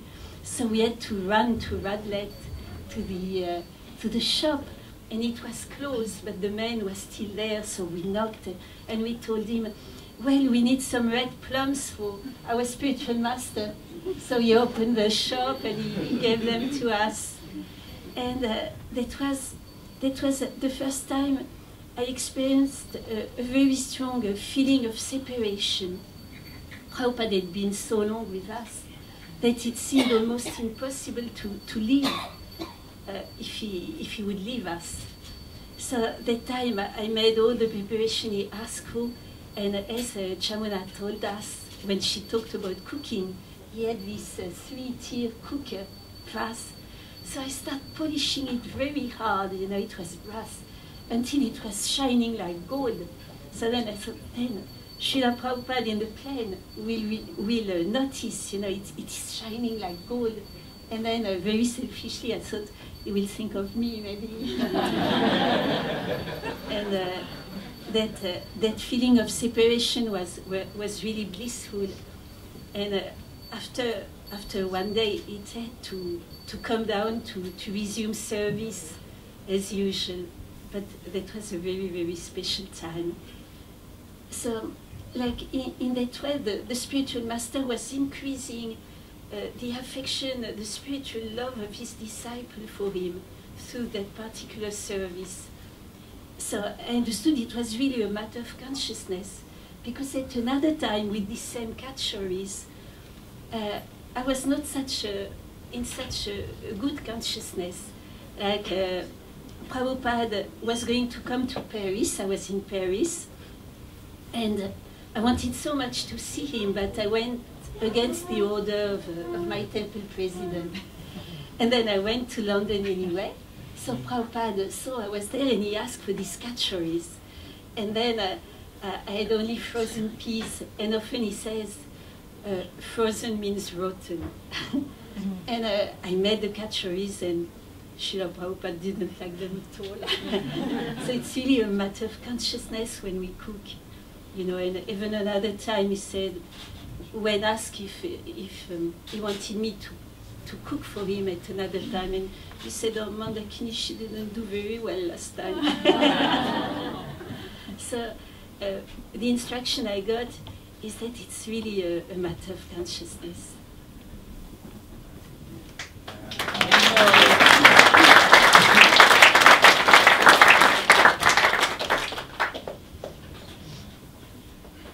I have a cooking one. Maybe the summer 71 was when I left England and went to France. And as Prabhupada wanted, I stayed in France. We stayed until Govardhan Puj, and then we went to Geneva, and we did open a temple. And then later, before the next summer, Hansadutta closed the temple, as well as a couple of temples in Germany. So when Prabhupada came in the summer of 72, when he came to Paris, but actually I had gone to England first to see Prabhupada in England. And so myself and Jai Hari, Rabatnanda Swami, we were all in the kitchen making preparations for when Prabhupada would arrive. And we were all wondering, who's going to cook for Prabhupada? And so Prabhupada kind of gave a morning class, and then he took prasadam, and then he called up Himavati. Himavati hadn't even come into the kitchen, and he said he wanted Himavati to cook for him. So then I assisted her, and I was amazed at her simplicity in cooking. And if somebody had left something, some half of a green pepper or a potato, she would use it, and she was using it for Prabhupada. There was no waste. Cooked very simply, very clean. It was very inspiring to help her and to see how she was cooking. And Prabhupada was always very pleased. And I think I ended up cooking for the devotees, all 116 or 150, whatever they were. I was exhausted. So one day, first thing Himavati did, the old devotees, they were always giving you a way to meet Prabhupada. So we were in the temple room, and somebody gave a garland to Himavati and said, will you give this to Prabhupada? And Himavati says, oh, well, let's let Aditi do it. And I was kind of foolish. Oh, yes, I'll do it. So first of all, I had to make my way all the way to the front of the temple where Prabhupada's Vyasa sign was, and his eyes were closed, and he was chanting Jai Radha Madhava. And I just couldn't put the garland on him. I couldn't disturb him. And it was going longer and longer, and I didn't know what to do. I'm standing there. So finally I had to put the garland on. I put it as lightly as I could, and he just opened his eyes and looked at me, and I realized I had just pulled him from Vrindavan, from being with Radha and Krishna. And he wasn't angry, but I felt like I'm the fool that rushes in when the angels, they fear to go there. And then later on, during that visit, Himavati said, oh, Prabhupada's having a program outside of London, why don't you come with us? So I jumped into the back of a van, and I don't know where this was or exactly, but I remember that I was sitting kind of it was a classroom, and there were seats lined up, and I was kind of right in front of Prabhupada, who was where you're sitting, more or less. And Himavati was in the line next to me, and I couldn't stay awake. For the life of me, I was so tired. And Prabhupada, he didn't chastise me. I couldn't believe it later when I thought about it. Himavati would elbow me, and I'd jump up and wake up. And Prabhupada, he didn't say a word, I think he knew I was sincerely tired because I'd been working so hard and cooking for the devotees. And there weren't a lot of guests at that program. And so then we went to the home of an Indian family. And Prabhupada was sitting on a couch. And I remember Tribhuvanath was there. I don't know if were you there, Dhananjaya? And we all sat in kind of a semicircle around Prabhupada. And we didn't quite know what was going to happen. And then I think it was Sruti Kirti began cutting fruits for Prabhupada. And about 20 minutes later, there was full plates of prasadam for all of us. That was Mr. Prajapati's house in Reading. Okay, Dhananjaya knows everybody's name in every situation I don't know. And what happened was it was getting late, and so Prabhupada said, so we shall sleep here tonight. So no toothbrush, no change of clothes, no sleeping gear. We were just, sleeping in the house with Prabhupada. So I remember the last thing I saw at night was Manu sitting at the feet of Prabhupada, and Prabhupada was preaching to Manu. And then I wandered off to the room that the women were sleeping in up the corridor. And the first thing in the morning, I woke up and didn't have a toothbrush. And I went back down to where Prabhupada's room was, and there was Prabhupada preaching to Manu, Manu sitting at his feet. And it was so beautiful. And there were all these calls coming from London, where's Prabhupada, where's Prabhupada? And you were in the temple, Dhananjaya, or were you with us? Do you remember? I was there. You were there, okay. We didn't finish eating till about 1 o'clock in the morning. Yeah, I know, it was so a huge incredible. feast because actually Prabhupada, he was asked by his host, Swamiji, would you like some hot milk? My wife has prepared some hot milk. And Prabhupada said yes. And then he asked, would you like something with the hot milk? And Prabhupada said, maybe some puris, because Prabhupada liked to take puris with hot milk. And he said, if they're ready, if they're hot? And they said, yes, they're freshly made. And so then after the puris came, then Mr. Prajapati said, my wife has cooked some sabjis, would you like some sabji with your puris? And so very, surreptitiously, all these different preparations came, and And then all of a sudden there was about 15 or 20 preparations. Then Prabhupada said, "You have tricked me." He said, "Actually, I came to your house to take some milk, and now you're offering me a full feast." And I said, then he asked, he said, "So what about everybody here? Can you also feed everybody here?" And he said, "Oh yes, we've made sufficient." And so we all sat, and we all ate with Srila Prabhupada. But the amazing thing is, I remember, because after eating such a heavy feast, you know how difficult it is to wake up. Yeah. But actually, Prabhupada was alert, and he was ready to leave at 4 o'clock. He wanted to go back to see Radha-Londonishvara. And we had to really drag ourselves. I mean, I just remember that it was just such a difficult thing to really concentrate, and now I have to leave, because all you want to do is sleep, because, that's natural. But Prabhupada was just absolutely, completely, fully Krishna conscious and ready to go. And Prabhupada was. And then when he has to go, you have to go too. He doesn't wait for anybody. In fact, many times devotees were left, stranded at different places, and they weren't on the ball with Srila Prabhupada. They were just left. Prabhupada just went off. Even on morning walks, he did the same thing. He'd be across the road, and you'll be looking right and left and right, and then Prabhupada's across the street. How did he do that? We were young, and he's old, but still he's streets ahead of us. On this occasion, and I don't know if it was you that told me this or who it was, but when it was time for Prabhupada to leave, at Mr. Prajapati's house, everyone got into his car, his party, and then somebody said, "Where's Pradyumna?" And nobody knew where Pradyumna was, and Prabhupada said, "He will be in the kitchen." And so they went to the kitchen, and sure enough, there he was, and he came running out carrying plates of prasadam. It was very delicious prasadam. I have to say. It was absolutely delicious. I'm sure those wonderful original 6 devotees have mentioned how Radha-Londonishvara came. Yeah? Maybe I can tell a little story from my perception, because I was also there at that time in December. And I just remember seeing it for the first time upstairs in Prabhupada's room.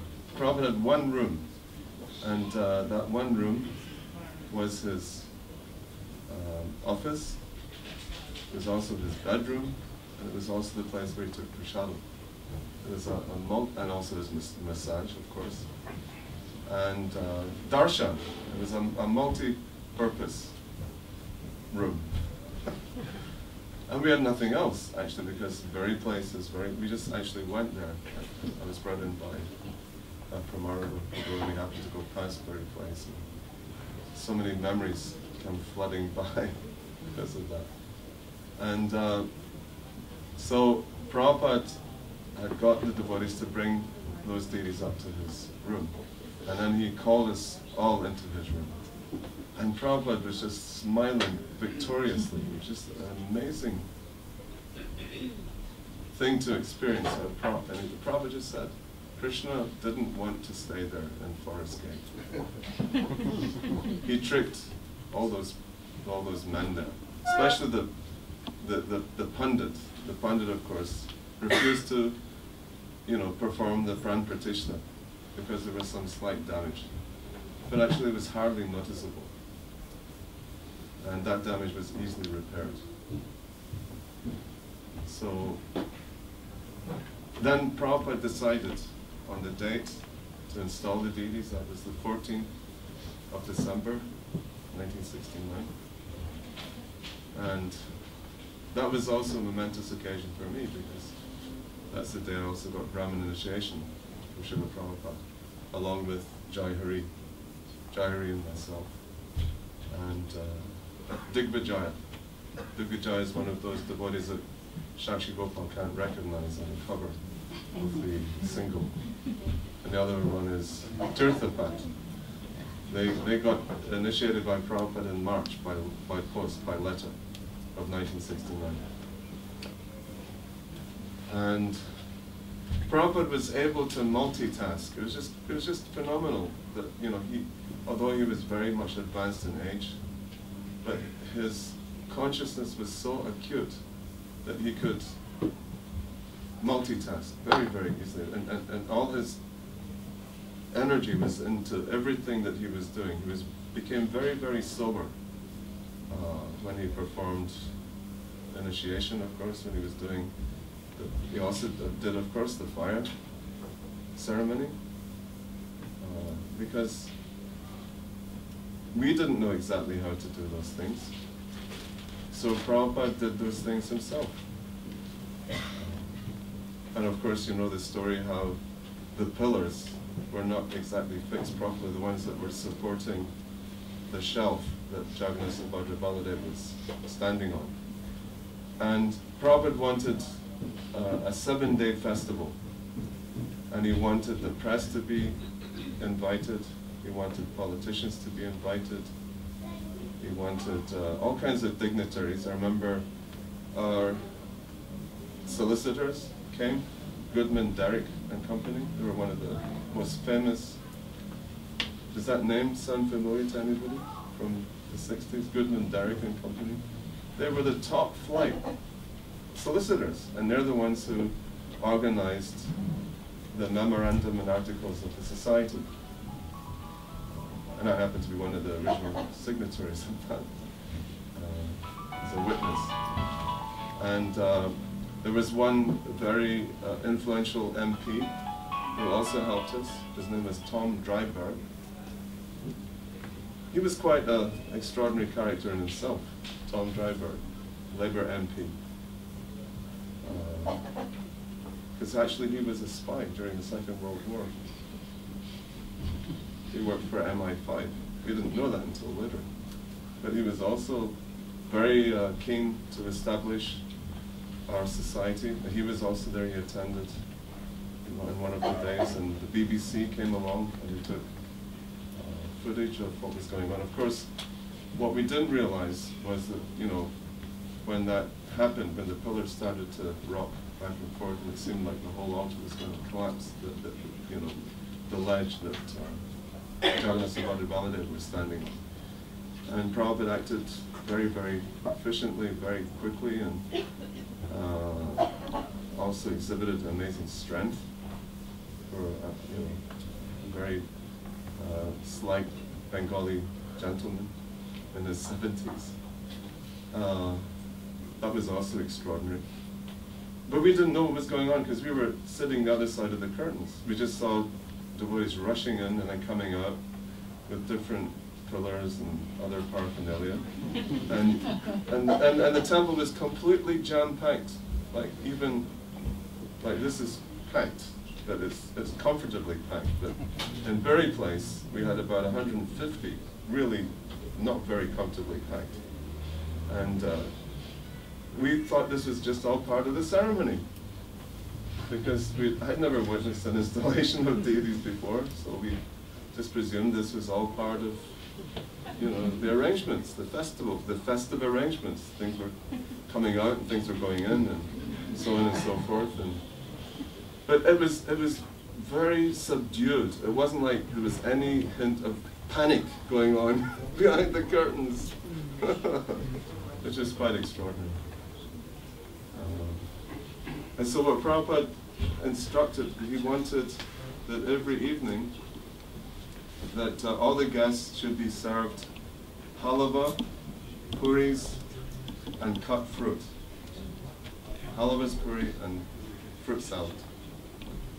So that went on from the 14th of December until the 21st of December. And also during that time, of course, Jamuna, because that was her incredibly strong desire to worship Radha Krishna. It was something that, I don't know if she mentioned this, but there was one Brijbasi lady called Shamama. And you know, those of you who've been to Vrindavan, and especially Ramanreti, you might have heard of her name because she has actually 2 ashrams in Ramanreti. She has one just behind the Krishna Balaram temple, and she has one on the main road, which we call Bhaktivedanta Swami Marg. It's just past the Chitrakoot ashram, Shamama ashram. And she became famous because she claimed that in her young years, she was being attacked by gundas at the side of the Jamuna. and she called out, Radhi, Radhi, and jumped, and she was able to jump all the way across to the other bank of the Jamuna. That's what she claimed. In this way, she was saved from being robbed and attacked by those gundas. And so actually she came to London because she wanted to start a temple. She's got one in Leicester, she's got one in South London, she's got one in Nairobi, and some other places too. So she was seeing, aha, here's someone that perhaps I can influence to come over to my camp. So she actually gave a set of Radha Krishna deities to Jamuna. Did Jamuna tell this story? Because, as I mentioned previously, the original, the altar at Tiddenhurst Park, there were the three little sets of Jagannath deities. And so in London, before the work started on the temple room, Jamuna had been given this little set of Radha Krishna deities, and so they were there above the three sets of Jagannath deities, and above the Radha Krishna deities is a big painting of Srila Prabhupada. And I just remember being so fascinated, especially when it came to the time to offer the camphor, because it wasn't just like little sprinkles of camphor on a little wick, a ghee wick, but it was like a big chunk of camphor. And when you set fire to camphor, you know what happens? You get all this black smoke that comes off it, and it becomes like soot, and it falls on everybody present, you know, who's participating in the art. I thought this was part of the purification process. If you got more black soot in you, the more purified or whatever you became. It's really interesting. And so she was really in ecstasy that this is something that she was dreaming of for such a long time, to have Radha Krishna deities. And so she wrote this really enthusiastic letter to Prabhupada. You know, by Radha Krishna's grace, these little deities have come to me, and so on and so forth, and I'm so excited. And Prabhupada wrote back this very stern letter. Immediately, return those deities. She's trying to steal you from me. He said, be patient, be patient. All these things will come to pass. Just be patient. Krishna will fulfill all your desires, but just be patient. And so, of course, being very obedient to Srila Prabhupada's instructions, she immediately returned those deities to Shaloma. And we never heard or saw of her again. Of course, there's a whole other chapter concerning the Krishna Balaram temple, which I don't want to go into now. But so then, of course, here was Yamuna's wonderful opportunity to worship and to dress and to make outfits for these wonderful marble Radha Krishna deities that came free of charge from Forest Gate temple, Hindu temple.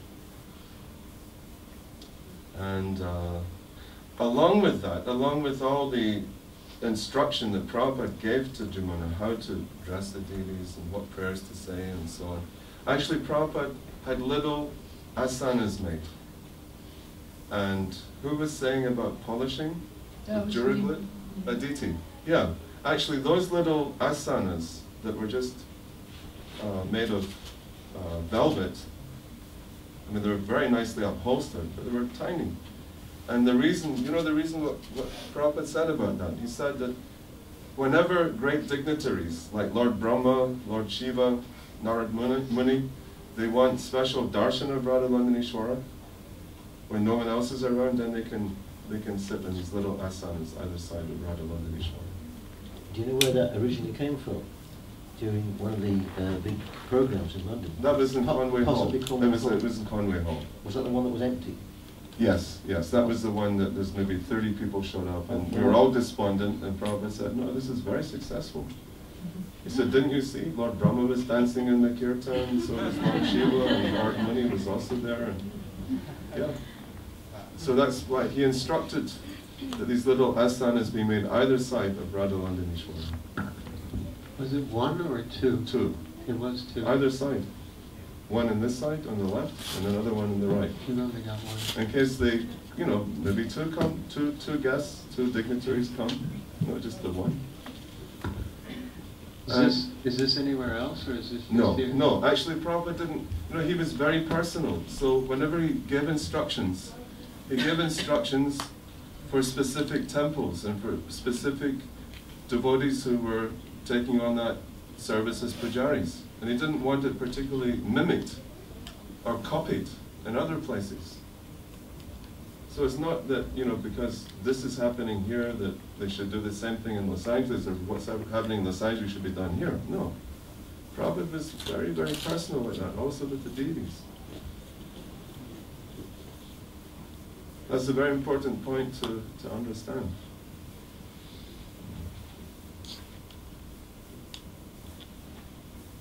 So, I was going to say something else.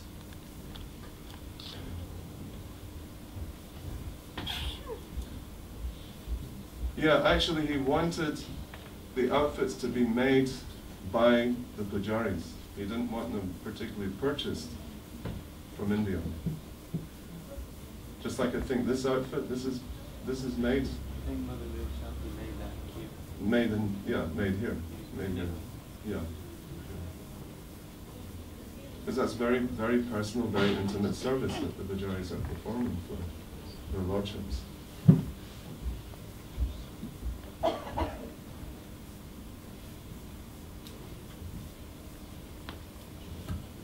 Are there any other questions?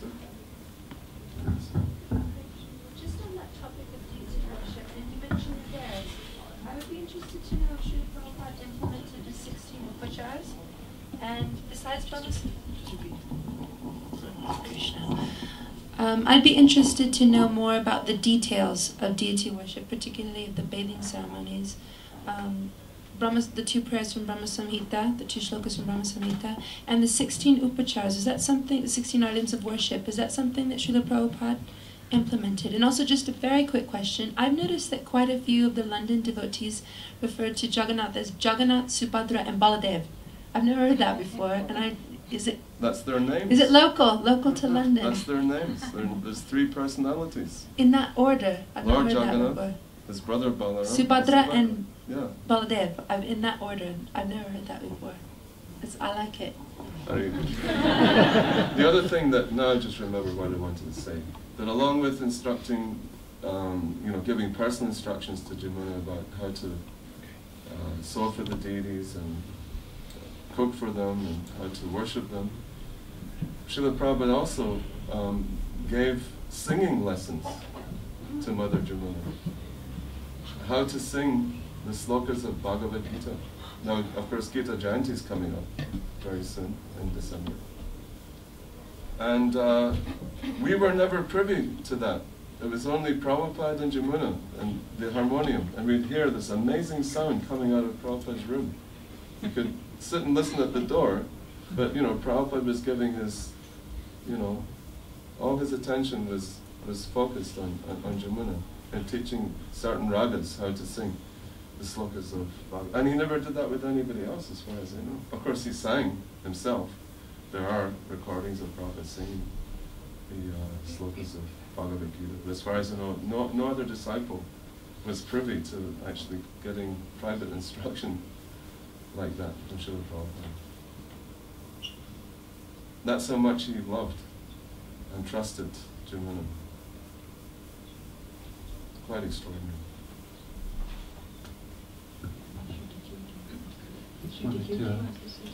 Yes. Regarding your question, I think it would be, my memory is quite faulty, and it would be really good to ask Jamuna, maybe tomorrow, full technical details to make sure to make no mistake. Okay. Just wanted to take this opportunity, not to interrupt because it's very wonderful what's happening, but just to welcome these 2 Vaishnavas who've joined us here. Mother Urmila is also here.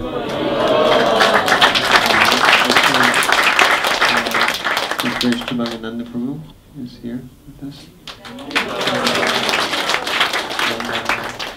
Sri Sri Kirti Prabhu.